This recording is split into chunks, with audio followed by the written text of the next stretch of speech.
வணக்கம். Welcome to mister review channel. நான் பார்த்த படங்கள் அப்படிங்கிற டாப்பிக்கில் நாம் இன்றைக்கி பார்க்கக்கூடிய திரைப்படம் ஏப்ரல் மாதம் 22ஆம் தேதி 2019 வருஷம் 181 நிமிடங்கள், கிட்டத்தட்ட 3 மணி நேரம் பக்கம் ஓடக்கூடிய திரைப்படம். இயக்கம் Anthony Russo, Joe Russo brothers அவர்களோட இயக்கத்தில். ஸ்க்ரீன் பிளே கிறிஸ்டோபர் மார்க் அவர்களோட screen play Christopher Mark and Stephen McFeely அவர்களோட ஸ்க்ரீன் பிளேயில். ப்ரொடியூஸ் வந்து பார்த்துக்கிட்டிங்கன்னா கெவின் அவர்களோட ப்ரொடியூஸில். சினிமோட்டோகிராஃபி வந்து பார்த்துக்கிட்டிங்கன்னா டெண்ட் ஓப்லெக் அவர்களோட சினிமோட்டோகிராஃபியில். இசை வந்து பார்த்துக்கிட்டிங்கன்னா ஆலன் சில்வரிஸ்ட் அவங்களோட இசையில். ப்ரொடியூஸ் வந்து பார்த்துக்கிட்டிங்கன்னா மார்வல் ஸ்டுடியோ அவர்களோட ப்ரொடியூஸில். Robert Downey, Charles Evans, Mark Ruffalo, Hemsworth, Johansson, Jeremy Renner, Don Cheadle, Brie Larson, Karen Gillan, Josh Brolin, Jon Favreau மற்றும் பலர் நடித்து ஏப்ரல் மாதம் 22ஆம் தேதி 2019 வருஷம் 181 நிமிடங்கள் ஓடக்கூடிய திரைப்படமாக வெளிவந்த அவெஞ்சர்ஸ் எண்டு கேம். இந்த படத்தை பற்றி தான் பார்க்குவோம். ஒரு நிமிஷம் இருங்க, எழுதி வச்சதான் மடித்து வச்சுக்கிறேன். ஏன்னா அந்த பேர்லாம் வந்து பார்த்துக்கிட்டேன் எனக்கு தெரியல, அதனால் பார்த்தீங்கன்னா அதை எழுதி வச்சுருந்தேன். அதை பார்த்து தான் அவனை ஒப்பிச்சுக்கிட்டு இருந்தேன். இப்போ இந்த படத்தை பற்றி ஓப்பனாக சும்மா நான் இந்த படத்தை 2019 வருஷம் ஏப்ரல் 22ஆம் தேதி வந்த அன்றைக்கி மேட்டூரில் இருந்து இந்த படத்தை பார்க்கணுங்கிறதுக்காண்டி மேட்டூரில் இருந்து சேலம் போய் இந்த படத்தை பார்த்து வந்தேன். நான் அந்த காலத்தில் அந்த ஏரியாவில் வேலை பார்க்கும்போது மேட்டூரில் இருந்து கிளம்பி இந்த படத்தை பார்க்கணுக்காண்டியே போய் பார்த்து வந்தேன். இந்த படத்தை பார்த்தே ஆகணும், வந்தன்னைக்கே பார்த்தே ஆகணும். ஒரு ஸ்பாய்லர் கூட பார்த்துடக்கூடாதுன்னு அன்றைக்கி முழுக்க வந்து பார்த்துக்கிறேன். நெட்டே ஆன் பண்ணாமல், நெட்டே யூஸ் பண்ணாமல், ஃபோனே யூஸ் பண்ணாமல் இந்த படத்தை பார்க்கணுங்கிறதுக்காண்டி அவ்வளோ கஷ்டப்பட்டு என்னோடய உணர்ச்சிகளை அடக்கிக்கிட்டு இந்த படத்தை போய் பார்த்தே ஆகணுன்னு பார்க்க போனேன். நான் ரொம்ப லைக் பண்ணி விரும்பி கஷ்டப்படுத்தி பார்த்த படம் தான் அந்த படம் தான். ஏன்னா இந்த படத்தை பார்க்குறதுக்காண்டி கிட்டத்தட்ட வந்து பார்த்துக்கிட்டான் 60 கிலோமீட்டர் வந்து பார்த்துக்கிட்டேன்னா போய் பார்த்துருக்கேன். அந்த அளவுக்கு எனக்கு இந்த படம் வந்து பார்த்தீங்கன்னா மனசு ரொம்ப நெருங்கிய படம். இந்த படத்தை பற்றி உங்களுக்கு எல்லாமே தெரியும். அவெஞ்சர்ஸுங்கிறது வந்து பார்த்தீங்கன்னா ஒரு குழு. அந்த குழுவில் இருக்கவங்க எல்லாமே வந்து பார்த்துக்கிட்டோன்னா தானோஸ் அப்படிங்கிற ஒரு வில்லனை எதிர்த்து போடுறாங்க. அந்த தானோஸ் கையில் வந்து பார்த்துக்கிட்டேன் இன்ஃபினிட்டி ஸ்டார்ஸ் 5 ஸ்டார் இருக்குது. அவன் சொடக்கு போட்டால் உலகத்தை அழிச்சிட்டான். உலகத்தை அழிச்சதுக்கப்புறம் அவங்க வந்து பார்த்துக்கிட்டோன்னா டைம் ட்ராவல் பண்ணி முன்னாடி காலத்துக்கு போய் அவங்க அந்த 5 ஸ்டோனையும் வந்து பார்த்துக்கிட்டா அவனுக்கு முன்னாடி கலெக்ட் பண்ணி அவனுக்கு முன்னாடி அழிஞ்ச உலகத்தை வந்து பார்த்தீங்கன்னா அவங்க மீட் எடுத்தாங்களா இல்லையா, கடைசியில் மீட் எடுக்கும்போது என்னென்ன பிரச்சனைகள் வந்துச்சு, என்னென்ன நடந்துச்சு அப்படிங்கிறதான் இந்த படத்தோட மொத்த கதையுமே. இதுக்கு முன்னாடியே வந்து பார்த்துக்கிட்டோன்னா உலகத்தை அழிச்சிருப்போம். அதில் வந்து பார்த்து ஏகப்பட்ட கேரக்டர் காணாமல் போயிருக்கும். படம் ஆரம்பிக்கும் போதே நம்மளோட அயன்மேன்லேருந்து தான் ஆரம்பிக்கும். அயன்மேன் தான் அந்த படத்துக்கு முக்கியமான கேரக்டர். அயன்மேனு, கேப்டன் அமெரிக்கா, அப்புறம் நம்ம அவர் பேர் என்னது ஹல்க்கு, தோரு, இவங்கெல்லாம் வந்து பார்த்தீங்கன்னா மிக மிக முக்கியமான கேரக்டரு. இந்த படத்தில் அவங்க அத்தனை பேரும் எல்லாம் நடிச்சிருப்பாங்க. முக்கியமாக அயன்மேன் கேரக்டரில் வர ராபர்ட் டோனி அவர் வந்து பார்த்தா அந்த படத்தில் வந்து பார்த்துக்கிட்டோன்னா எல்லாருமே சொல்லுவாங்க இந்த படத்துக்காண்டி உசுரை கொடுத்து நடிச்சிருக்கேன்னு.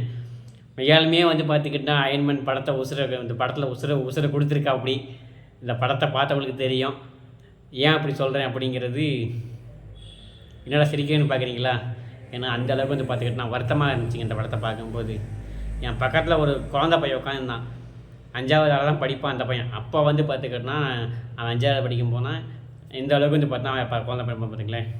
அந்த பையன் வந்து பார்த்துக்கிட்டா அயன்மேன் கிளைமேக்ஸில் செத்ததுக்கு அந்த பையன் உட்காந்து பூத்து அழுதுகிட்டு இருக்கான். அந்த அளவுக்கு வந்து பார்த்துக்கிட்டா அயன்மேனோட கேரக்டரு பசங்களுக்குள்ள எந்த அளவுக்கு வந்து பார்த்தீங்கன்னா ஊடு இருக்குதுன்னு தெரியும்.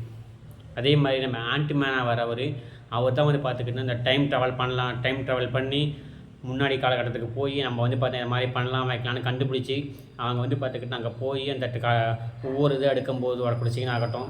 அதே மாதிரி அங்கே போய் கேப்டன் அமெரிக்கா கூட மோதக்கூடிய சீன் ஆகட்டும். நம்ம ராபர்ட் டானி வந்து பார்த்துக்கிட்டோம் அயன்மேன் பார்த்திங்க அப்பா கூட பேசுகிற சீன் ஆகட்டும். அதே மாதிரி நம்ம அந்த வில்லம் பூச்சி விட்டு அவரோட கேரக்டர் எனக்கு தெரியல, அவர் வந்து பார்த்துக்கிட்டா அவரோட குழந்தைங்களை பார்க்குற சீன் ஆகட்டும், அனைத்துமே அற்புதமாக இருக்கும். எல்லாத்துக்கும் மேலே நம்ம அந்த உட்காண்டா லேடி அந்த அக்கா வந்து பார்த்துக்கிட்டனா இறந்துருவாங்க. அதெல்லாம் வந்து பார்த்துக்கிட்டனா என்ன கேரக்டருங்க, என்ன படங்க அதெல்லாம். அவங்க வந்து பார்த்துக்கிட்டா நடிக்கும்போது நடிக்க சொல்லியா தரணும் அந்த மேடத்துக்கு லேடிக்கு. அவங்க இறந்ததெல்லாம் ரொம்ப வந்து பார்த்துக்கிட்டனா 2 முக்கியமான ஹீரோஸ் அவெஞ்சர்ஸில் வர 2 முக்கியமான ரோல் பண்ண படத்தை இறந்துருச்சு. அதே மாதிரி நம்ம மார்வல்லையே அதிக கலெக்ஷன் பண்ண படம் தான் அந்த படம் தான். அதே மாதிரி இந்த படத்தில் வரக்கூடிய வில்லன் தானஸ் மனுஷன் என்ன மனுஷங்க அவன். அந்த ஆள் கையில் இருக்க அந்த கேடை என்ன கேடையங்க, நம்ம கேப்டன் அமெரிக்காவோட அந்த இதவே தடுப்பு வாழவே வந்து பார்த்திங்கன்னா உடச்சிருங்க. அந்த கேடயத்தவே வந்து பார்த்துக்கிட்டனா போட்டு துண்டாக்கி உடச்சிருச்சிங்க அந்த கேடை. அந்த அவரோட அவர் கையில் இருக்க அந்த கத்தி எந்த அளவுக்கு பவர்ஃபுல்லான ஆள், அவர் எவ்வளோ பவர்ஃபுல்லான ஆள், அவர் கையில் இருக்க ஆயுதம் எந்த அளவுக்கு பவர்ஃபுல்லான ஆயுதங்கிறத இதை விட தெளிவாக காட்ட முடியாது. எல்லாத்துக்கும் மேலே நம்ம தோரோட அந்த சுத்தியில் வந்து பார்த்தீங்கன்னா நம்ம கேப்டன் அமெரிக்கா பிடிப்பா அப்படி அதெல்லாம் பிடிக்கும்போது அப்படியே தியேட்டரில் வந்து பார்த்துக்கிட்டோன்னா கூஸ் பம்ப்ஸுவாங்களே புல்லரிப்பு தாங்க. இப்போ கூட பாருங்க இப்படியே புல் அரிக்குதுங்க அந்த சீனில் நினைக்கும் போது. படத்தை பார்த்துக்கிட்டா 5 வருஷம் ஆகிப்போச்சு, இருந்தாலும் பார்த்துக்கிட்டோன்னா அந்த சீனில் பார்க்கும்போது வந்து பார்த்தீங்கன்னா அந்த அளவு வந்து பார்த்துக்கிட்டோன்னா கூஸ் பம்ப்ஸ் ஆகுது, புல் அரிக்குதுன்னா நம்ம ரூசோ பிரதர்ஸ் மனசுங்களை எந்த அளவுக்கு வந்து பார்த்துக்கிட்டோன்னா தெளிஞ்சு எடுத்துருக்கு அப்படின்னு நினைக்க தோணுது. ஆனால் அதை ப்ரெடிக்டே பண்ணல யாருமே. நான் நினச்சது அதை வந்து பார்த்தீங்கன்னா அயன்மேன் தூக்குவா அப்படின்னு நான் நினச்சது. ஆனால் கேப்டன் அமெரிக்கா கையில் அந்த இது கொடுத்ததுங்கிறது வேறு லெவலு. அது வந்து பார்த்துக்கிட்டோன்னா எதிர்பார்க்கவே இல்லை. அதே மாதிரி கிளைமேக்ஸில் அவர் வந்து பார்த்துக்கிட்டோன்னா மொத்த வாழ்க்கையும் அனுபவிச்சுட்டு அவரோட லைஃப் மட்டும் அனுபவிச்சுட்டு அவரோட கேடயத்தை வந்து பார்த்துக்கிட்டோன்னா கொடுக்குற சீன் ஆகட்டும், அதை பெற்றுக்கிட்டு அவரை வாங்கிட்டு அவர் வேறத்தரோட சமக்கரமாக இருக்குதுன்னு சொல்லக்கூடிய சீன்லாம் பார்த்துக்கிட்டோன்னா மனசு அப்படி போட்டு வருடுங்க. என்ன தான் நமக்கு வந்து பார்த்துக்கிட்டோன்னா இந்த படத்தில் வந்து பார்த்துக்கிட்டோன்னா நம்ம அயன்மேன் இறந்துருந்தாலும் படம் ஆரம்பிக்கும் போது தெரிஞ்சு போச்சு. விஜய் சேதுபதி எப்போ அவருக்கு வாய்ஸ் கொடுத்தாரோ அப்போவே வந்து பார்த்துக்கிட்டோன்னா அயன்மேனோட மொத்த இதுவுமே போச்சுங்க. சளியாக நோக்கிட்டீங்களேடாங்கிற மாதிரி தான் இருந்துச்சு. ஏன்னா அவருக்குன்னு ஒரு வாய்ஸ் இருக்குதுங்க, அந்த வாய்ஸோட கிரிப்ஸே வந்து பார்த்துக்கிட்டா விஜய் சேதுபதிக்கு இல்லை. படத்தோட தமிழில் ட்ரை பண்ணவங்க இந்த இதில் சொதப்பிட்டாங்க. 1000 தான் இருந்தாலும் நம்ம சாக்கி சானுக்குன்னு ஒரு வாய்ஸ் இருக்குது பார்த்திங்கன்னா, அதே மாதிரி அயன்மேனுக்கு ஒரு வாய்ஸ் இருக்குது, அவர் தான் கொடுத்துருக்கணும். ஆனால் நான் கடைசி பார்க்க எடுக்கிறேன் விஜய் சேதுபதி வந்து பார்த்திங்கன்னா கொஞ்சம் நல்லா கேட்டார், நல்லா இருக்கா அப்படி பீக்கில் இருக்க அப்படி அவர் கொடுத்தா நல்லாயிருக்கும் அப்படின்ட்டு அவரை கூட்டிகிட்டு வந்து வாய்ஸை சொதப்பி ஐயோ அண்டவான ஆகி போச்சு. ஏன்னா அந்த படம் பார்க்கும்போதே அயன்மேனை பார்க்குற மாதிரி இல்லை, யாரோ ஒருத்தரை பார்க்குற மாதிரி தான் இருந்துச்சு. ஏன்னா அப்படி தான் இருந்துச்சு அவரோட வாய்ஸு. விஜய் சேதுபதி வாய்ஸ் சுத்தமாக சிங்கே ஆகலை. அதான் முடிச்சு விட்டிங்களே, அவரே கொண்டு விட்டிங்களே, அப்புறம் என்ன பண்ண முடியும், என்ன தான் சொல்கிறதுங்க. இன்றைக்கி வரைக்கும் அவெஞ்சர்ஸ் ஃபிலிம்லேயே வந்து பார்த்தீங்கன்னா ஹையஸ்ட் கலெக்ஷன் படம்னா இந்த படம் தான். மார்வல் அவெஞ்சர்ஸோட வரிசையிலே ஹையஸ்ட் கலெக்ஷன் தான் இந்த படம் தான். 2003 கிட்டத்தட்ட பார்த்திங்கன்னா 1500 கோடி ரூபா செலவு பண்ணி 4000 கோடி 5000 கோடி வந்து பார்த்தீங்கன்னா அந்த படம் கலெக்ஷன் பண்ணியிருக்கு. அமெரிக்காவில் தான் ஃபஸ்ட்டு படம் ரிலீஸ் ஆச்சுங்க. இந்த படம் அந்தளவுக்கு வந்து பார்த்துக்கிட்டோன்னா சூப்பரான படம். எல்லாருமே இந்த படத்தை பார்த்துருப்பீங்க, வச்சுருப்பீங்க. உங்களுக்கு அவெஞ்சர்ஸில் எந்த கேரக்டர் பிடிக்கும் அல்லது மார்வல்ஸில் உங்களுக்கு பிடிச்ச கேரக்டர் எது அப்படிங்கிறத மறக்காமல் கமெண்ட் பண்ணுங்கள். எனக்கு பிடிச்ச கேரக்டர் அயன்மேன் தான், என்றைக்குமே அயன்மேன் தான். அவர் இன்றைக்கி இல்லைனாலும் நாங்கள் வந்து பார்த்தீங்கன்னா அயன்மேன் தான். ஏன்னா அவெஞ்சர்ஸ் கேரக்டர்லேயும் நான் முதல்ல பார்த்த படமா அயன்மேன் தான். அதனால் அயன்மேனை தவிர வேறு எதுவுமே வந்து பார்த்தீங்கன்னா எனக்கு வந்து பார்த்தீங்கன்னா பெஸ்ட்டாக கிடையாது. உங்களுக்கு எந்த கேரக்டர் பெஸ்ட்டுங்கிறத கமெண்ட் பண்ணுங்கள். மறக்காமல் அந்த சேனல் சப்ஸ்கிரைப் பண்ணுங்கள். பக்கத்தில் இருக்க பெல் ஐக்கானை கிளிக் பண்ணுங்கள். 4 பேர்த்துக்கு இந்த சேனலை ஷேர் பண்ணுங்கள். நீங்கள் அளிக்கக்கூடிய லைக்கு கமெண்ட்டு சப்ஸ்கிரைப் தான் எனக்கு வந்து பார்த்தீங்கன்னா மிகப்பெரிய ஒத்துழைப்பு அளிக்கக்கூடியும்.